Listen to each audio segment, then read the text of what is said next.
Hey everyone, welcome or welcome back. If you are new here, I'm Ravina Bhaskaran, an author, illustrator, and publisher. In today's video, we are gonna talk about one of my favorite topic, that is how to plan your coloring page.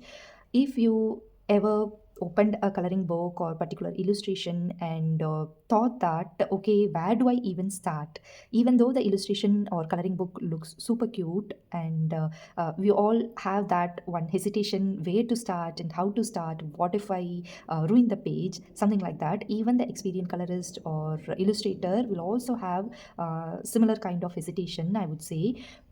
So this video is all about making that process very simple, fun, and stress free. Now, I know planning might sound a little technical or serious or even boring, but trust me, once you start doing it, it makes your coloring so much easier and more fun. You'll start seeing how that small decision in the beginning can make your page look more polished and cohesive, something like that. So grab your favorite coloring book or any of your drink and let's dive in. Why planning helps? Why planning? Now, before you even pick up your brush or pencil or digital medium, let's talk about why planning matters. Planning isn't about being strict or technical kind of stuff. It's about helping your creativity flow more smoothly. When you plan your colors and lighting and the shadows, it saves time later and keeps your work really balanced and gives your final piece that pro look, even though you want to color for fun. If you take some time and plan the page first, it will be so easy. You can color mindlessly in the later step. But don't worry, I promise this planning process is not complicated at all. You can pick up whatever the technique I'm gonna tell suits for you. Once you practice it a few times, maybe in two to three coloring pages, it will become your second nature. Once you open the coloring book itself, you will get that sense of color choosing and everything. So let's start with the color palette first, because that sets the whole mood. There are a few easy ways to do this. First thing is your digital palette, which is so easily available. If you like using any website or apps, there are tons of color palette generators like Coolers, Adobe Color, or Pinterest, or even just Google it. You can search, for example, sunset palette, vintage garden, or ocean tones, and you will find so many combinations ready to use. You can directly use those palette, trust those palettes, and you can use that. Or you can use the nature inspired palette, like look around the objects which you see so pretty. You can take a flower, seashell, or fabric, and or even a food. Notice how the color harmonize, warm versus cool, light versus dark, how it works. And another thing is, you can also snap some photos, or you can take your old photos like your wedding photos or any party photos, and if you feel that photo looks so good, even though you know the memories, I'm actually saying, even if you see your random person photo, you can sense that this photo looks so good. It's because of that lighting and shadow looks good, and also the color palette looks good. So take inspiration from that photographs which you have snapped, or you can snap and test your coloring page. Here's something I do very often. Take a picture of your coloring page before coloring it, or use your mini illustrator will also have some digital download of their coloring book. You can use that. Even I have some digital download coloring books, which you can check it out. So download those page, or simply snap your coloring book page without any colors in it, and then use any app or digital tool to test the colors on it. Even with your mobile phone you can do this. You can see what combination work before actually applying them. Even though you choose your color palette using your any of your digital palette or nature inspiration palette, you can use the colors in them and see what works and what not. And if you are more of a traditional artist, just lay out your pencil, paints, or markers together and see which color click. For example, I'm using few colors. You can just lay out few colors, something like this.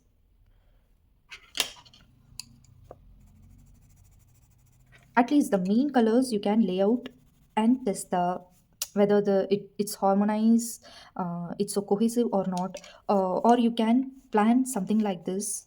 Consider it as your coloring page. Even though you don't know how to draw, simply mark out the colors, say like it's a background, and you have branch or floral arrangement like this, and you have a bird coming here, something like this, whatever scene you have in your coloring book, and some flower and the leaves. Even though you don't have some 4 to 5 color combination like this, you want to use multiple colors, at least to try out that basic colors, and test out whether it looks good for you, good for your eyes or not, whether you want the feel of the page like this or not. Say this is some kind of a dark sky background where a bird and floral arrangement is there, something like this. Before I show you the digital testing method, I want to cover one more topic, which is value study and the light source. Now, once your palette is ready, let's talk about the value first, meaning how lights or dark your colors are. Value study helps you understand where your highlights, mid-tone, and shadow will go. You can even use your grayscale filter or black and white filter on your reference photo, and see whether how it actually works, and use that colors into your coloring pages. For example, I'll show you this coloring page. This is one of my illustration from Florimania book. I hope you can see. In this page, I have already colored and uploaded the video. I have used Derwent Intense something. So for this, I have chosen this color at first, and later I went on with this color because um, when you turn your illustration to black and white, say this color palette I'm going to use, so I'm going to turn this into a black and white. Look at this, that background blue and the floor has no difference. Literally it has no difference, only this part has some contrast. So I don't like this palette that much. Look at the colors, this blue and this kind of red doesn't go well. So I switched to this palette, and when I turn this into a grayscale image, and I can see a good contrast flaws here and there. So I love this palette, and the original page looks like this. I hope you can see. Even though I chose this palette, some things I have actually changed. Here I have used some fuchsia color where I didn't show it here. Also the floor, since I am going to use that fuchsia, I made this floor as white, and here as well, I have changed it, added one more color, orange, and this one as a red. Something I have changed something, and this will look catchy to our eyes. The stems and the light and dark stems, everything will look catchy to our eyes, especially the bright main focus is in this red flowers. So this is how you can plan your page. Let me show you one more example from the same Florimania book illustration. So this is one of it. So we are going to try some color palette here. For example, say like we are using some green color for the leaves and the stem.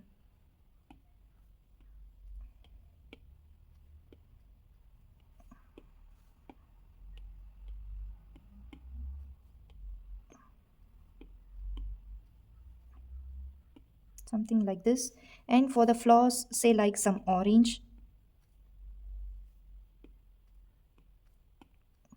with some yellow.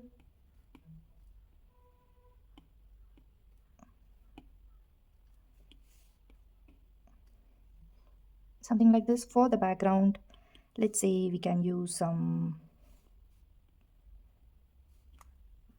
pink.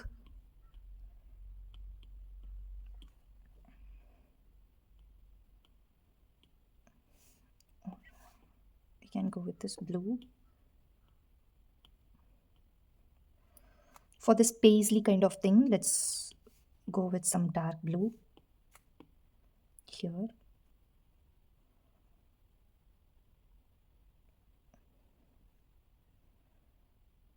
When you turn this into a black and white, you have a very good contrast. Actually, your yellow and green look similar, so let's turn that green a bit darker.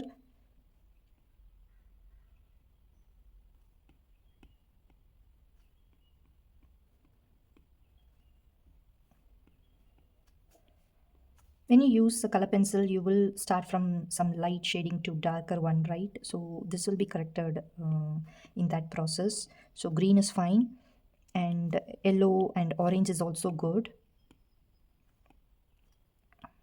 For example, say for this pollen, let's use some dark blue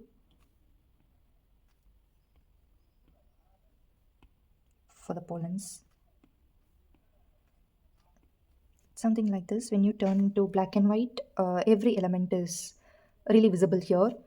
Even for the background, if you plan to use some shading, you can try it out according to our contrast. So darken the outer edge using your watercolor medium or even your color pencil, and brighter your central portion, and it will look like this. So while choosing your color palette, it can be a realistic color or any whimsical color. For example, your skies can be blue or purple, or your apples can be red, or it can be an yellow or burgundy, whatever palette. So this contrast thing, this value study is important. You can do it in your mind or your sketchbook or random paper or like this digitally. So contrast is really important for showing each and every element and making the page looks well polished.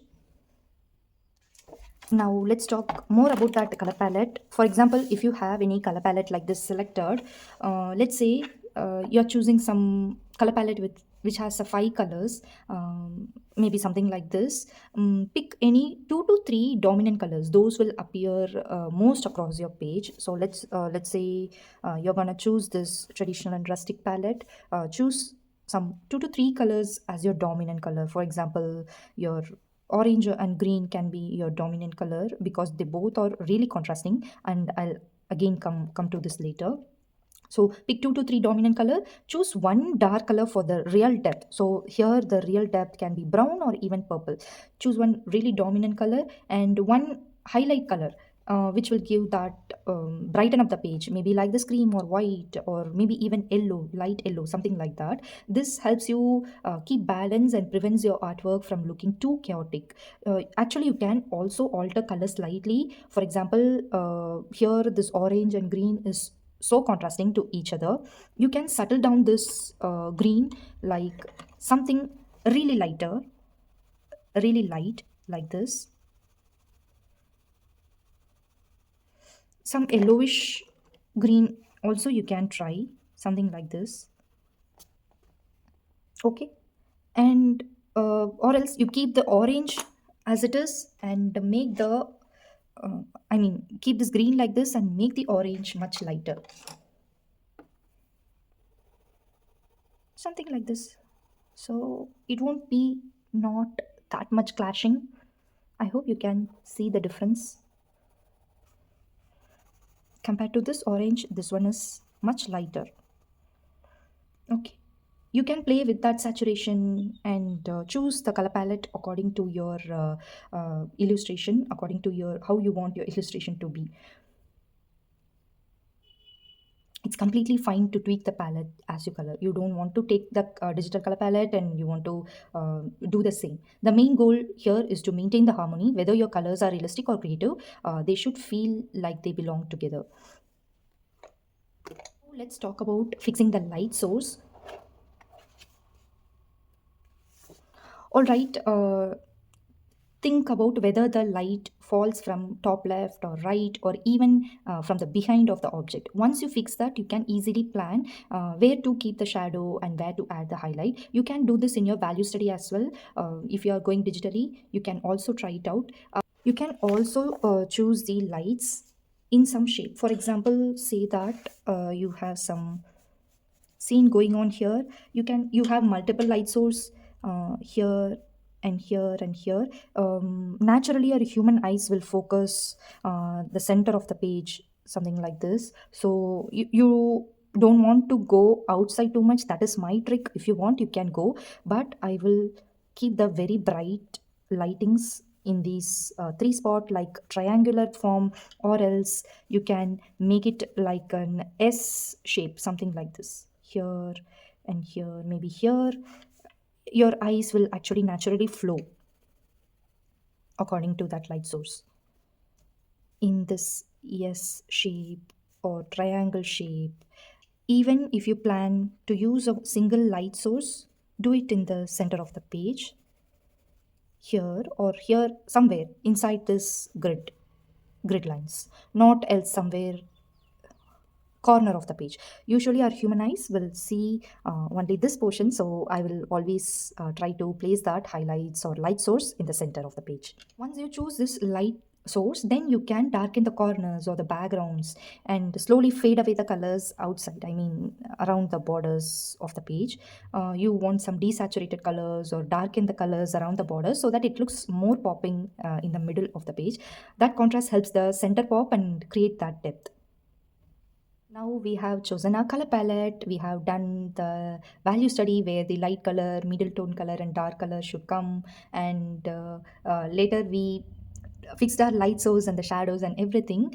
And now this is something many people wonder about. Should I color foreground or the background first? The answer is really simple. Both are completely fine. It really depends upon your page, what you're planning to do. I'll show you some example for this. For example, look at this spread. If a main character or scene, anything, flowers, animals, or whatever you're gonna color foreground, takes up the most of the space, then your background will be very minimum. It's easier to start with the foreground, color all your main elements first, then gently fill in the background later. You can choose the contrasting color later and fill out the colors.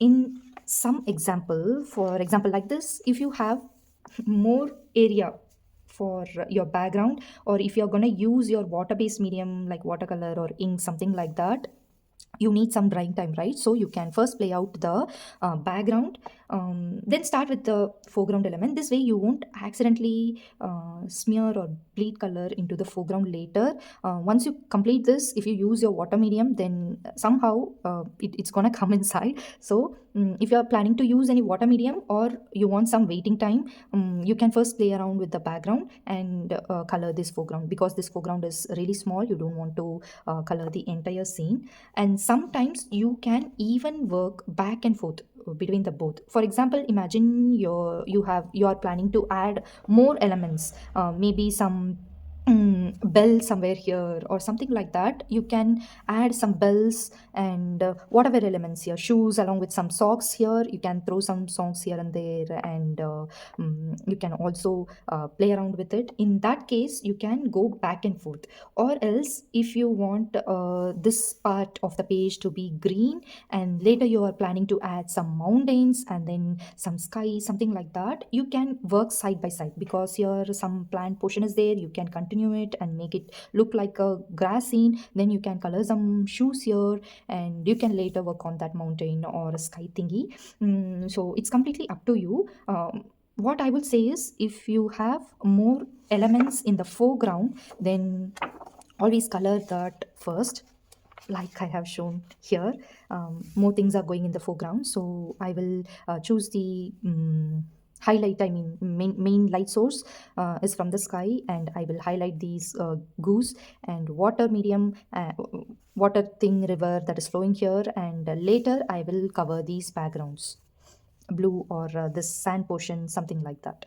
So there is no strict rule here. It's all about your illustration and your time constraint and what medium you're using. Next thing is color blocking. Once your basic plan is ready, start with your color blocking. This is just filling the large areas with a flat, even color. For this, my favorite way is to use some quick mediums. I don't want to spend so much time coloring with only color pencil. I love working mixed media, so I'll use some watercolors or markers or gouache, whatever you like, to block the colors first. Don't worry about the details yet. This step just gives your page a solid base and a canvas to build on. If you want more background ideas, check out my previous video where I have shared some of the fun background tricks. So you can go check that out. I'll include the link in the I button that is popping right now, or in the end card. And so if you have a thumbnail page, something like this, you can do the color blocking. Mm, for example, for this scene, I have used some color blocking. I have chosen a color palette from this book only, this Nordic Christmas color palette. Using that a limited color palette, I have used the same, since white is in the color palette with some gray and green and teal and burgundy, I've used it, distributed it throughout the illustration, and this is the color blocking. In the illustration also, let me show you that. This one, using a Derwent Inktense pencil, I have covered the background and the elements, main elements, with a simple color, flat layering of the color, and activated it with water. And later I have covered on with this streaky line textures and other shading. I have used color pencils on top of it and achieved this result. This is an example for simple, I mean, limited color palette scene, where else you can use multiple colors like this, or let me show you some Christmassy color palette, this one. And in another book, I have used different colors. Yeah, this one. I really wanted to show you this. These are completely whimsical. No sea coral elements you can see, particularly in this color palette. So these are really whimsical. Test out the contrast, do the value study, and you can do like this. Okay, let's come back to the topic. I was talking about color blocking. So you do the flat colors first, something like this, to your main illustration. Okay, to your main illustration, do the simple pink, red, and purple thing, and later you can build the texture. And now comes the magic, adding depth, highlights, shadows, and final touches. Once you color block everything, use the darker version of your main color for shadows and lighter tone for the highlights. This is a usual one, everyone knows this. Say like like this. You can color block it with simple red, and for the darker one you can use some maroon color, and for the lighter shade I've used some lighter orange around the edge here. For the green also, some yellowish green, and for the main veins, which is really dark over here, I've used some dark green. Something like this. Gradually build up your color. Start soft and layer slowly. With watercolors, you can play. If you're going to use some different techniques, you can try it out after the color blocking process. And the final touch, you can use your white pens or metallic accent or gold foil, whatever you want. A few sparkle in the right place can completely elevate your artwork. So everything else, you know. So that's the video. That's it. That is how you plan your coloring page like a pro. It may seem, as I said, like a long process right now, but once you start practicing, it becomes a quick and easy flow. Soon it will take you in a few minutes to visualize your color palette and plan your light source and design your order. Remember, there is no wrong way of coloring. Coloring is about joy and creativity. Don't take this planning really strict and serious thing. This is not a ritual to do. Once you practice it like this, then your mind will automatically get used to that, and you'll take choose the color palettes even though you go on if even though if you're going to color on the go, like pick out random colors, and you will realize that contrast on the go itself.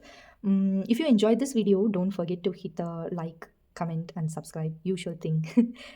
For the YouTube video. And tell me, do you start with the background or the main subject when you color, and what are all your techniques when you plan your coloring page? I'd love to know about your approach, and all of our subscribers can also look into the comments and learn new things. So that's all for this video. See you soon in the next one. Until then, happy coloring. Bye bye.